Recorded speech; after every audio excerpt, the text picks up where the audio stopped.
केंद्रीय मंत्री स्मृति ईरानी व अमेठी सांसद अमेठी के 3 दिवसीय अपने दौरे के तीसरे दिन त्रिसुंडी जहां इंडियन ऑयल बॉटलिंग प्लांट पहुंची, जहां पर प्रधानमंत्री द्वारा बॉटलिंग प्लांट का वर्चुअली उद्घाटन किया गया। वहीं स्मृति ईरानी अयोध्या में पहुंचे प्रधानमंत्री का लाइव प्रसारण में प्रधानमंत्री का संबोधन सुना और सरकार की उपलब्धियां भी गिनाई और बिना नाम लिए राहुल गांधी व उनके परिवार पर जमकर जुबानी हमला बोला। सहित अन्य कई रेल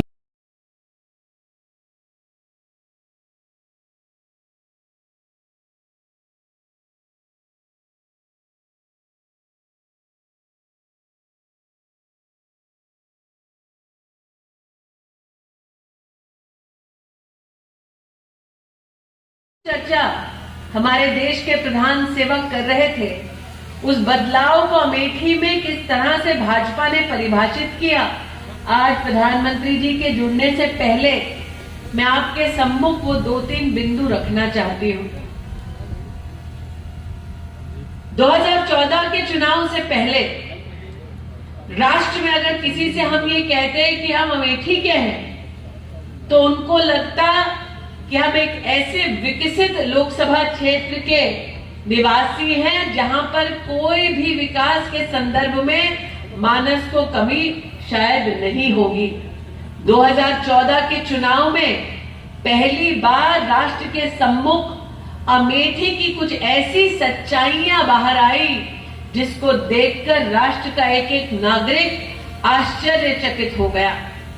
मैं आज भी स्मरण करती हूं पिपरी गांव का, जिसने साल 2014 में चुनाव का बहिष्कार मात्र इसलिए किया क्योंकि उनका तब का सांसद उनकी गुहार को नहीं सुन रहा था। मंच पर आज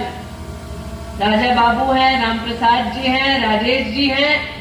हमें याद है वो समय जब हम पिपरी गांव जब गए तो हमें सबसे ज्यादा इस बात का कष्ट हुआ कि कांग्रेस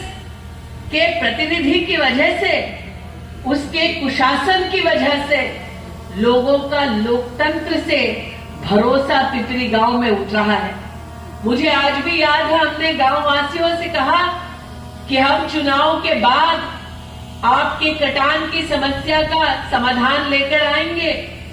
साल 2014 से लेकर 17 तक हम अमेठी से लेकर लखनऊ तक धक्के खाते रहे, प्रदेश की तब की सपा की सरकार से कहते रहे, लेकिन कोई समाधान हमको मिला नहीं। भारतीय जनता पार्टी की जब सरकार बनी तो पिपरी गांव के वर्षों के संघर्ष को हम समाप्त करने में और समाधान देने में हमारा सामर्थ्य बढ़ा। इसलिए आज उस वक्त को याद करते हुए मैं आभार व्यक्त करती हूं उन कार्यकर्ताओं का जिन्होंने संघर्ष के उस समय में भारतीय जनता पार्टी के कार्य को ही पुण्य कार्य समझकर